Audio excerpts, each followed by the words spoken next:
Okay, so demons run when a good man goes to war. What do angels do?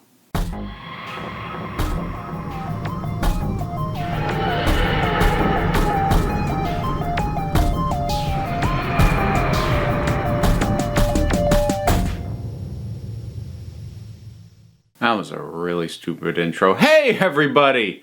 Merry Christmas.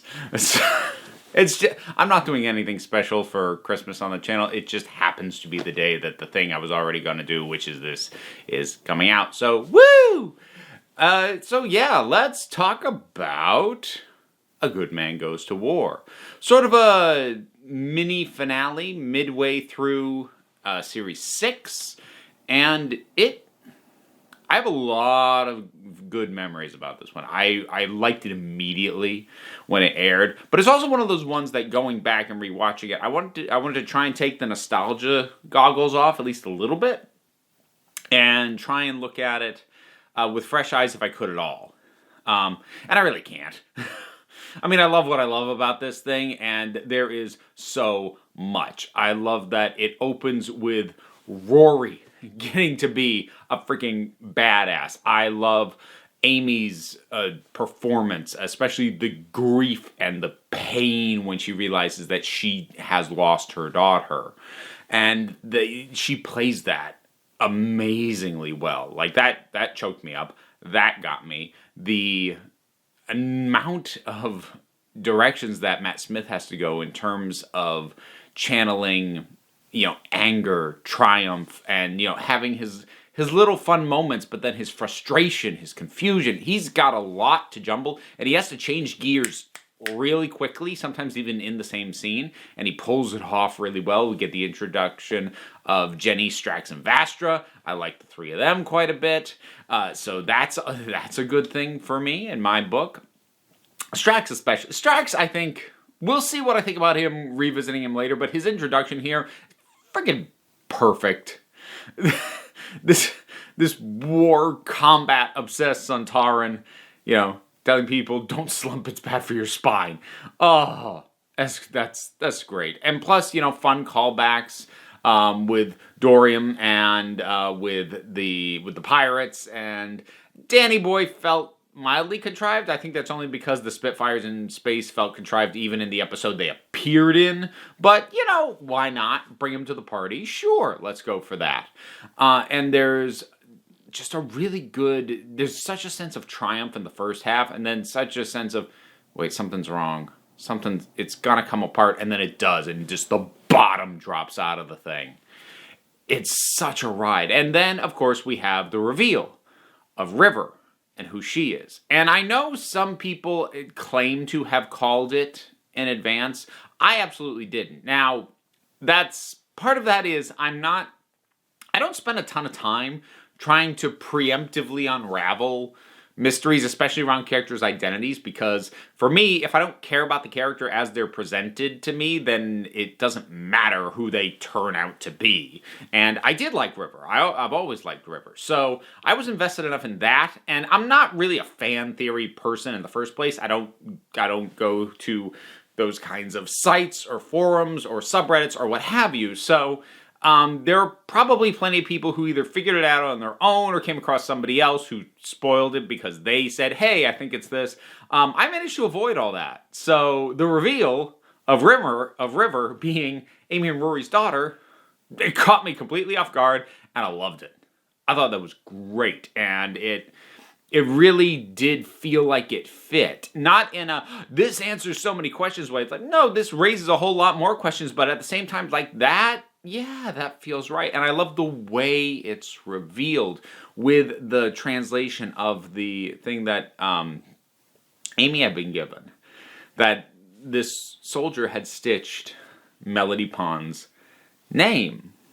But she's from this forest region where there are no ponds. There's only a river. So she couldn't stitch pond. She stitched river. And melody, song, they're not complete synonyms, but they're close enough that was what she wrote, and that's what the translation came back as. That was a really cool reveal. I dug that. I still dig that. Dig it a lot. Madame Kavarian works for me pretty well as a villain in terms of being able to play the scheming and then the gloating. She's very good at the gloating. Does that quite well. There are a few hiccups in this thing. I'm not necessarily sure they're things that I'd forgotten or if they were just things that didn't bother me as much before. There are a couple, one of which I've called out before in other videos talking about, I think it was the video I did on queer mortality rates. So the token "let's kill a nameless character to establish that people can die" thing happens to be one half of a gay couple who isn't even granted a name. He's just the fat one. My annoyance with that isn't because he's gay or one half of a gay couple. I don't think any of this was really necessary in the first place, and I actually think it kind of undercuts what goes on later, that they establish as part of the opening thing that the headless monks are A, in fact headless, and B, take off people's heads to make them one of their own. I think that would have worked much better as a reveal when the colonel takes the hoods down and we see for the first time, oh crap, they really have no heads. And then when they take Dorium's head and you realize, oh, they can just do that to people. I think that would have worked much better as a surprise later on. So I'm annoyed at this moment, A, because yes, it is the needless killing of a gay character, but like it's a needless killing of a character, period, because the reveal at that point in the story doesn't actually help. And actually, come to think of it, I think the headless monks are kind of a weak spot overall. It's not that they're bad. They're kind of a neat idea. It's a cool name for sure, but they don't contribute anything.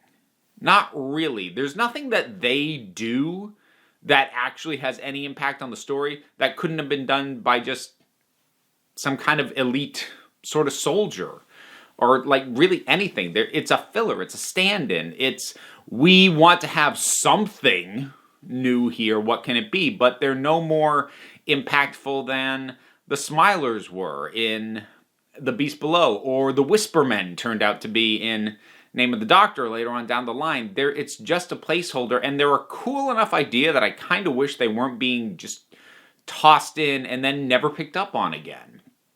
Not that I'm sure there's that much more you could do with them, but it's a cool enough idea that I kind of wish they'd been in a story where what they are and how they operate was a bit more central, whereas here they're just slotted in to have a minor variety versus the soldiers with guns. But they still don't really contribute much of anything because they can still apparently do long-range combat, and like this, they're not bad, they don't drag the thing down, but they don't contribute anything either. They just kind of eat up space. And that is a bit of an annoyance for me with them. And that's probably the biggest criticism I have of this, is that there's a bit of time sunk into these villains, I guess, that just doesn't need to be there. Now, I also kind of want to touch on the how this fits into the overarching story that's going on, especially in Series 6 at this point, which is this idea that the Doctor has been around for so long and has dropped in on so many planets, intervened in so many conflicts, that there are people so afraid of what he's capable of that they are prepared to do just about anything to try and stop him. Not necessarily because they think he's evil, though I think they play that up as if that's their angle on him, but just because he gets to go around and do whatever he wants. If he decides what he wants to do is take us down, he can. This is not okay. It's like having the sword of Damocles hanging over your head the whole time. They want to get rid of that. And that makes a certain amount of sense. And this is probably, for me, we'll see how I feel going forward. This is probably for me about where it peaks, this whole idea of the Doctor's reputation getting so big that it actually creates a problem for him. Because I've talked about the Doctor's reputation before. I'm not a huge fan of the Doctor being so well known, so recognized that he is in the myths of countless people. Like, it seems like the whole friggin' universe knows who he is. And I don't like that in general, just because I don't like the feel that it gives to him. For me, the Doctor is not a mythic figure, be it a mythic destroyer or a mythic savior. The Doctor is somebody who shows up and helps if he can. And again, this is not about logistics. I get the logistical argument. He's traveling all over time and space. He's going to pop up in so many places, in so many people's history, that stories will be told about him, and then they'll meet other civilizations who have their stories about the Doctor. Like, I get it. I get how it can happen. I just don't like the feel that it lends to the character in the show. So this is not a logistical issue. For the love of God, do not leave a comment saying, oh, but it makes sense that he has such a reputation because he would. I know that. I'm not arguing logistics. I'm saying I just don't like it. That got a little uppity. I've explained that repeatedly, and people still try and make an argument to me that's supposed to convince me, and they do it completely on the basis of logistics, which I get. Explaining that to me is not going to change my opinion. Anyway, as I said, this might kind of be the tipping point for me a little bit, because I do think since they have already gone to the point of the Doctor having a reputation this big where he can basically just tell people who know who he is, whether it is the Vashta Nerada or the Atraxi, to back off or run, and it works. They kind of hinted in Series 5 with the Pandorica that certainly his enemies would have a reason to hold together, but now it's taken one step further with the idea that people who have not even met him, who have never been challenged by him, who have never had conflict with him directly, are still afraid of him. There is some interesting stuff to be mined from that. But I think this is about as far as my tether was willing to go on this whole issue. Because I think a lot of it has to do with the strength of this story. Conceptually, this is actually probably slightly past the point I would have ever wanted it to go. But the execution in this specific episode is so good that I'm willing to go with it this far. But from here, this particular issue is gonna be a downhill slide for me, I suspect. That's my memory of it. Again, like, things get reassessed as I do this rewatch, so maybe it won't bother me as much, but it really does lend a completely different feel to, especially the season arc focused episodes. Definitely for the remainder of Smith's run and most of Moffat's. So I'm not thrilled that we've kind of hit the high point of this and it's all going to be downhill from here, or at least I expect it's going to be based off my memory. Again, we'll see, but zeroing back in on this episode itself, the Doctor's great. I love Amelia Pond, get your coat, like that. Oh, the confidence of that. I love it. I like the supporting cast. Everybody's giving great performances.